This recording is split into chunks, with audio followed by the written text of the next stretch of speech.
TSA and international border authorities have recently introduced updated ID and passport requirements that are likely to catch many Thanksgiving travelers off guard. If you are in your 60s, 70s, or older and planning to fly in 2026, this information could be the difference between smoothly starting your long-planned vacation and being stopped at the gate. Imagine arriving at the airport confident you have done everything right. You arrived 2 hours early, packed your medications in their original containers, and even brought a doctor's note. However, hidden within updated regulations taking effect on January 1, 2026, are 8 important passport and identification rules in the United States and Europe that quietly penalize travelers who have not kept up with recent changes.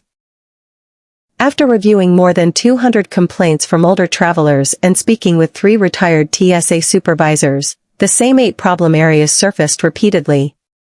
By the end of this video, you will know exactly what to check and correct at home so that TSA officers, airline staff, or European border officials cannot deny you boarding. One particular rule, number 3, causes more older travelers to be pulled aside than all the others combined, and most people are not even aware it exists. Let's start with rule number 8, something many travel agents rarely explain clearly. The expiration date printed in your passport is not always the true deadline for international travel. For example, if you book a trip to Thailand and your passport expires on March 15 while your flight departs on January 10, you might assume you are fine because more than 2 months remain. At the check-in counter, however, you may be stopped because Thailand requires passports to be valid for at least 6 months beyond the date of entry. You explain that you'll be back in 2 weeks, but it makes no difference. The outcome is the same, one short conversation and $2,400 worth of non-refundable tickets are gone. This catches many travelers in their 60s and 70s by surprise. Today, dozens of countries enforce some form of the 6-month passport validity rule, including much of Asia, parts of Africa, and several Caribbean destinations, and it's easy to overlook if you're not constantly following travel updates. On top of that, renewing a passport is no longer a quick or simple task. Traveling to the passport office, waiting in long lines, and dealing with processing delays can be far more draining than it was decades ago. The solution is straightforward: check your passport immediately, then add 6 months to both your planned entry date and your return date. If your passport expires anywhere within that period, renew it. In the U.S., many travelers can renew online through the official travel website in less than half an hour, but processing usually takes 6 to 8 weeks and can take longer during busy times, so waiting until December for a January trip is a mistake. A good rule to follow is that your passport should remain valid for at least 6 months after you return home, not just during the trip itself. When booking international travel, always ask one key question. Does this destination require 6 months of passport validity? As a helpful habit, take a photo of your passport's expiration date and set a reminder on your phone about 10 months before it expires. That gives you a calm 2-month buffer to renew without panic. And passport expiry is still the easy problem compared to what happens when your passport looks brand new and the system decides it's damaged. Immigration officers told me off the record, they're now rejecting passports for damage you can't even see. Your passport looks fine. Clean cover, smooth pages, clear photo, but you built one habit, folding it and sliding it into your back pocket because you don't like carrying a separate wallet. At the gate for your London flight, the agent scans it. Error. Tries again. Error, sir. Music, the RFID chip isn't reading. This passport is damaged. You say, but it looks new. On the outside, yes. Inside, the chip is dead. One missed flight and about $1,800 in rebooking fees later, the point hits home. Inside the cover is a tiny antenna. Fold it enough times and it cracks, the chip dies even if the passport still looks brand new. Seniors keep passports for years and don't always inspect them. And weaker eyesight makes small ripples, water stains, or peeling plastic easy to miss. From 2026, more countries will push you through e-gates that rely on that chip. If your passport won't scan, the system treats it as invalid, not slightly acceptable. The best prevention is simple: never fold or roll your passport, and don't keep it in your back pocket. Store it flat in a wallet, document sleeve, or a rigid holder. If your eyesight isn't what it used to be, ask your children or grandchildren to inspect it under bright light. If the photo is faded or you no longer resemble it closely, renew the passport ahead of time. If you're already at the counter and the chip fails, arguing rarely helps. A calm request works better. Say, "I'd like to request manual processing while I arrange to replace this passport after this trip." This issue is catching many older travelers by surprise, even on short trips to visit family. Since May 2025, TSA has been steadily tightening real ID checks, and by 2026 enforcement becomes much stricter. Imagine a grandmother heading on a short domestic flight to see her grandkids. She hands over her driver's license, the same one she's used for years, and the TSA officer points out that it doesn't have the real ID star and asks for a passport. She didn't bring it, it's a flight within the United States, so why would she? She's sent to secondary screening, spends 45 minutes answering questions and undergoing extra checks and a full pat-down, and although she's eventually cleared, her flight has already departed. That means spending a few $100s more just to rebook. This problem affects travelers over 60 more than anyone else because many seniors still rely on older driver's licenses issued decades ago, long before the small gold or black star became standard. They don't fly often, they aren't tracking every TSA policy update, and making a trip to the DMV, waiting in long lines, or driving across town can be far more difficult than it once was. By 2026, many airport checkpoints are simply treating these older licenses as insufficient, forcing seniors into lengthy and exhausting identity checks or triggering extra fees through systems like Confirm ID. The fix is straightforward: check your driver's license right now and look at the upper right corner. If there is no star, the license is not Real ID compliant. To fly, you will need either a Real ID approved license or a passport. For travelers over 60 who fly once or twice a year, the smartest option is to use a passport as the primary form of identification, even on domestic flights. TSA accepts it nationwide, and it removes the uncertainty of whether your state is fully aligned with Real ID requirements. The situation becomes even more intrusive overseas. Beginning October 12, 2025, Europe is introducing its new entry/exit system, and by April 10, 2026, it will be mandatory at nearly all Schengen borders. A 75-year-old couple from Seattle arrives in Paris to celebrate their 50th wedding anniversary, expecting nothing more than a quick passport stamp. Instead of a quick stamp, they are directed to a self-service kiosk and told to place their fingers on the scanner and look into the camera. The husband has arthritis, and his fingers won't lie flat, causing the machine to fail again and again. By the time they finally clear immigration, they have missed their connecting train to the province and must pay another $200 to rebook. This happens because under the new entry/exit system, Europe now captures a facial image and 4 fingerprints every time a traveler enters or leaves the Schengen area. For older travelers, especially those who move slowly, use a cane or wheelchair, or have stiff or shaky hands, this process naturally takes longer than it does for younger passengers. The best approach is to plan ahead by arriving at European airports about 30 minutes earlier than you previously would have. If you have arthritis, tremors, or any condition that makes fingerprinting difficult, tell the officer immediately. There are alternative procedures for medical issues, but they are only applied if you speak up. Once you are registered in the system the first time, future entries are typically faster. When booking connections within Europe, allow at least 90 minutes and avoid tight 45 to 60-minute layovers. If you are over 60 or have limited mobility, a slow biometric line combined with a long walk between gates can be enough to cause a missed connection. If you are traveling with a spouse, make sure you register together during your first entry. This helps ensure you stay in the same line on future trips instead of being separated.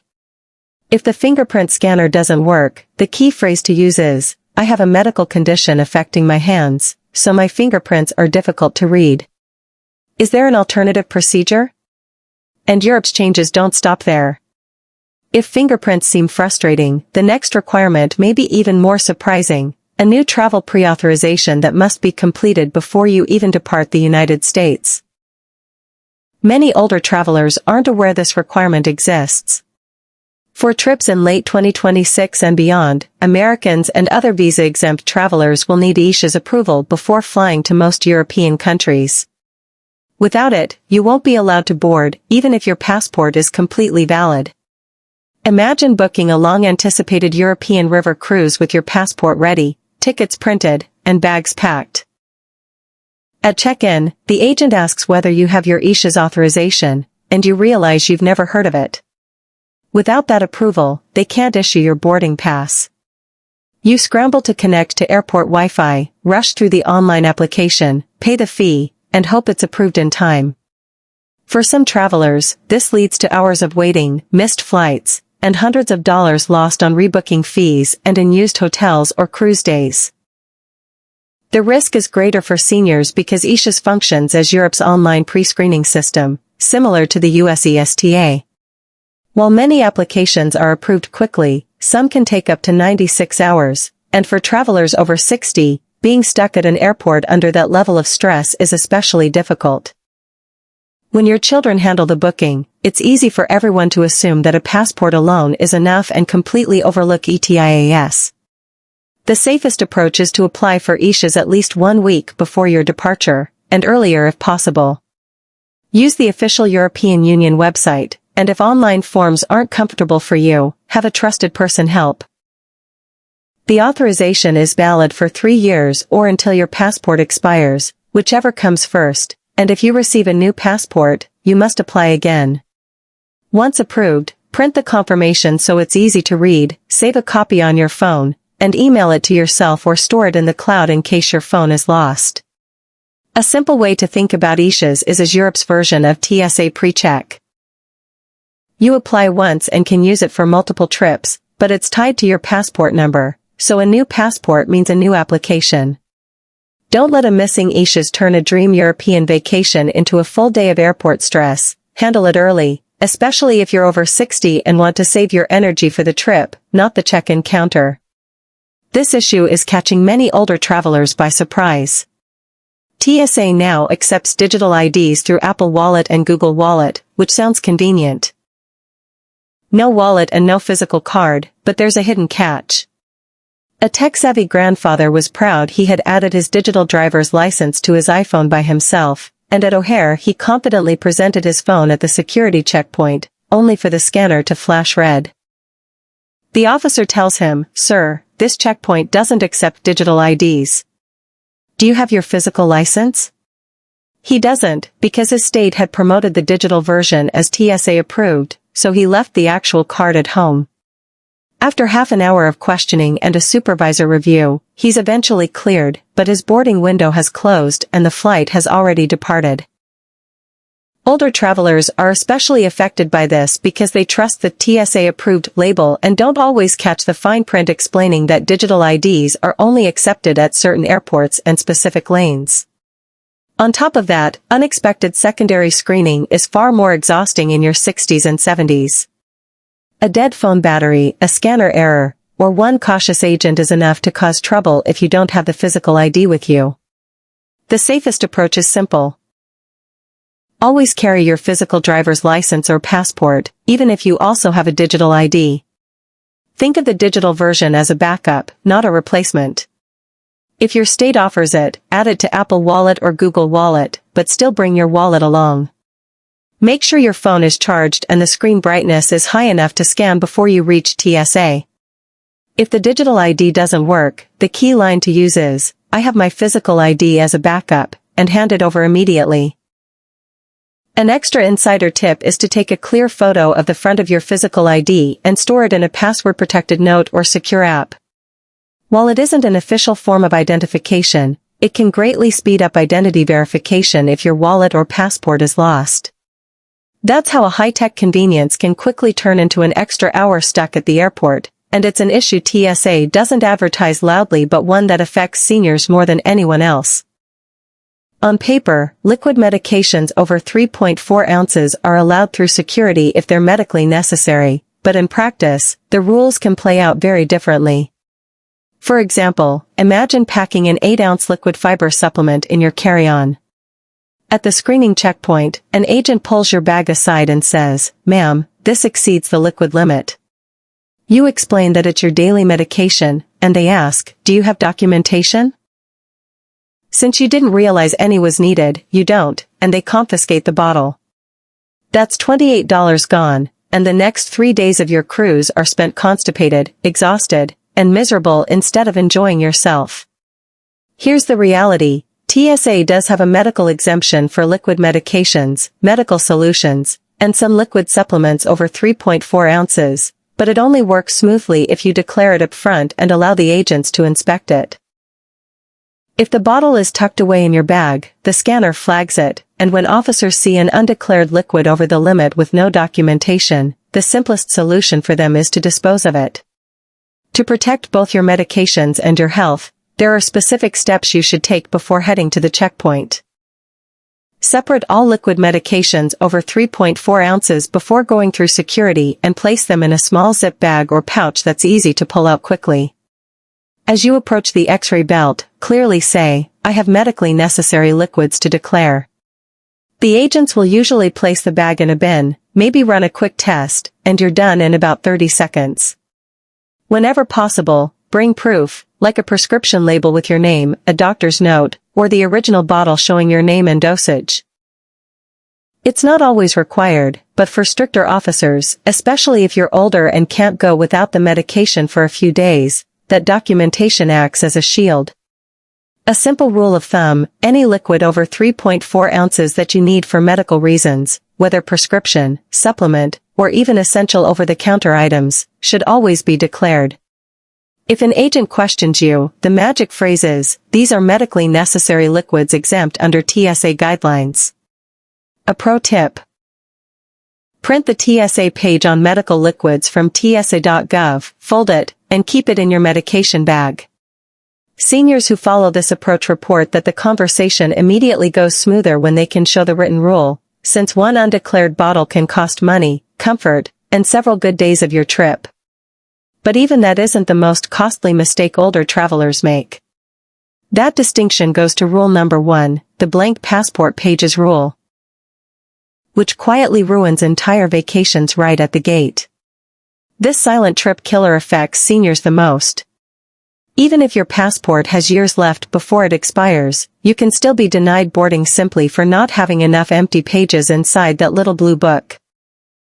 Ask one simple question before you travel: does this destination require a minimum number of blank passport pages?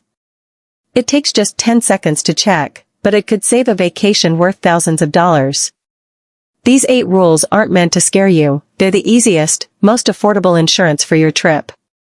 A little preparation now means that after 60, your energy goes toward enjoying the journey, not arguing with airport staff at the gate. If you've made it this far, you're already ahead of most travelers your age. You now know the traps that cost seniors the most money, energy, and sleep before a big trip. Take 10 minutes after watching this video to grab your passport, license, and medications, and run through these checks while it's all fresh in your mind. Your future self at the airport will thank you. If this guide helped you feel even a little more in control, tap like so YouTube can share it with more travelers over 60 who need it. Share in the comments which rule surprised you the most or which one you've already encountered at TSA or immigration. And for more step-by-step, senior-friendly travel tips, from carry-on tricks to the latest baggage and seating rules, hit subscribe and turn on notifications. You've worked too hard to let a missing page or forgotten form ruin your trip. Let's make sure your next flight is spent in the air, not standing at the gate.